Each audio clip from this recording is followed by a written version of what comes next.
semua, perkenalkan nama saya Catherine Cheristi Amiani dari jurusan Arsitektur Fakultas Teknik Universitas Palangkaraya dengan NIM 1930 1050 2014. Saat ini, saya akan menyampaikan presentasi online mengenai mata kuliah Teknologi Bahan Bangunan.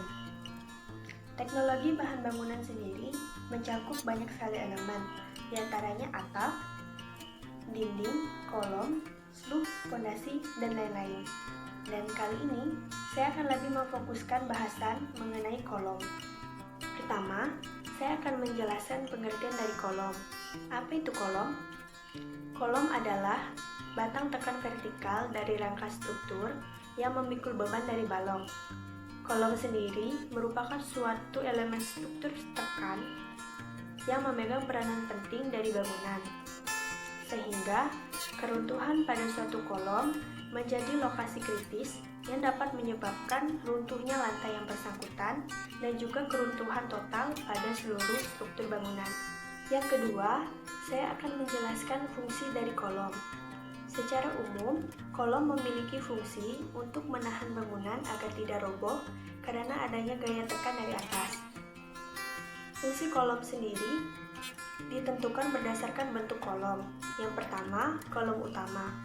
Kolom utama memiliki fungsi untuk menopang bobot utama bangunan yang letaknya berada di atas, seperti dari atap, lantai tingkat, dan lain-lain. Yang kedua, kolom praktis. Kolom praktis memiliki fungsi untuk membantu kolom utama dalam menjaga kestabilan bangunan.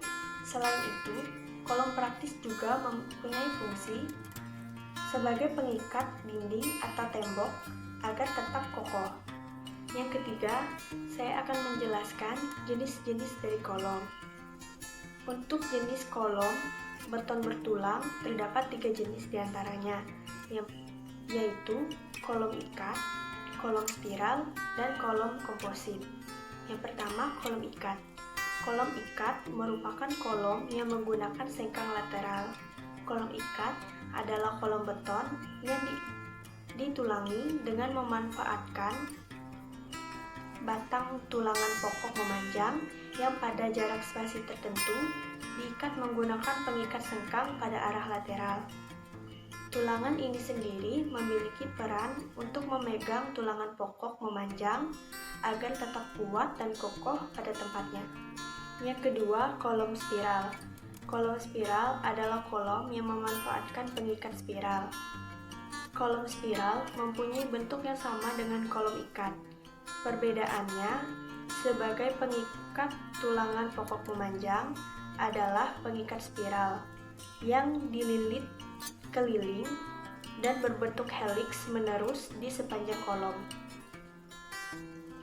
Fungsi utama dari tulangan spiral ini sendiri adalah untuk memberikan kemampuan pada kolom untuk menyerap deformasi yang cukup besar sebelum runtuh, sehingga dapat mencegah terjadinya kehancuran seluruh struktur bangunan.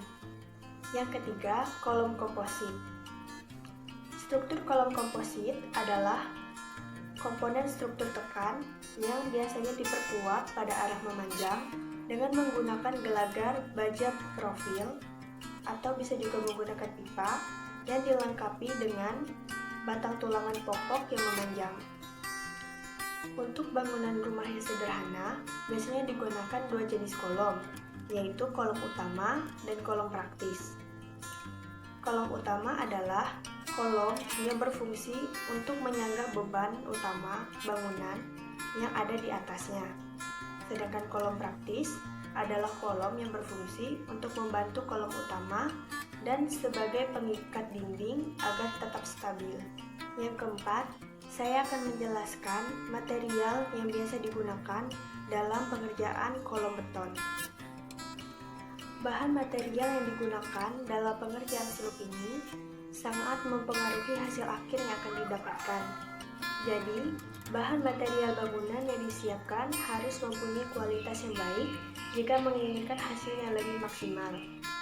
Ada beberapa bahan material bangunan yang biasa digunakan dalam pembuatan kolom beton. Yang pertama, pasir.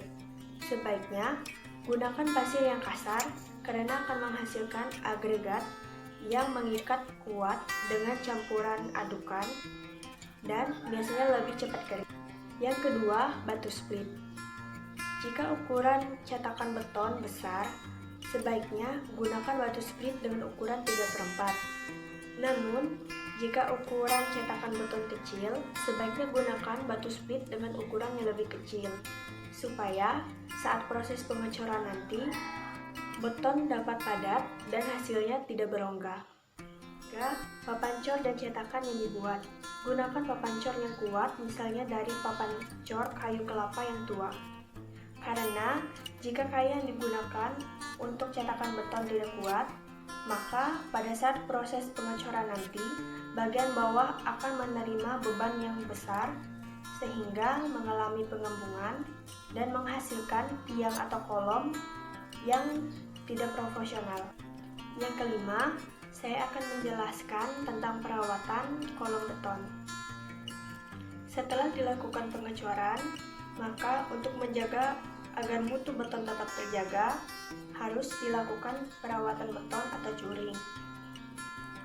Perawatan beton pada kolom biasanya dilakukan 3x24 jam menggunakan pavement curing atau lapisan pendingin.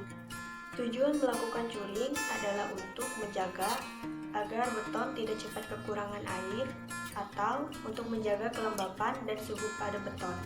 Perawatan ini dilakukan tidak hanya untuk mendapatkan kekuatan betonnya tinggi, tetapi juga untuk memperbaiki mutu beton dan kualitas beton. Perawatan beton atau curing dapat dilakukan dengan berbagai cara, antara lain yang pertama, menyemprotkan dengan lapisan khusus atau bahan kimia pada permukaan beton. Yang kedua, membasahi secara terus-menerus permukaan beton dengan air. Dari presentasi online tadi, dapat disimpulkan bahwa kolom adalah batang tekan vertikal dari rangka struktur yang memikul beban dari balok. Kolom juga merupakan bagian terpenting dari suatu bangunan. Kolom mempunyai fungsi untuk menopang bangunan agar tidak mudah roboh, dan juga kolom berfungsi untuk meneruskan tekanan beban dari struktur bangunan bagian atas ke struktur bangunan bagian bawah. Selain itu, kolom juga berfungsi untuk mengikat dinding atau tembok agar tetap kokoh dan tidak mudah roboh. Untuk jenis kolom beton bertulang terbagi menjadi 3 jenis, yaitu kolom ikat, kolom spiral, dan kolom komposit. Sedangkan untuk kolom bangunan rumah sederhana ada 2 jenis, yaitu kolom utama dan kolom praktis. Dalam pembuatan kolom, sangat penting untuk mengetahui karakteristik dari bahan material yang digunakan dalam pembuatan kolom tersebut, agar kita bisa mengetahui seperti apa kualitas dari kolom yang dihasilkan nantinya. Selain itu, perawatan beton atau curing juga penting untuk dilakukan agar mutu dari kolom tetap terjaga. Sekian presentasi dari saya. Semoga dapat bermanfaat bagi kita semua. Terima kasih dan sampai jumpa.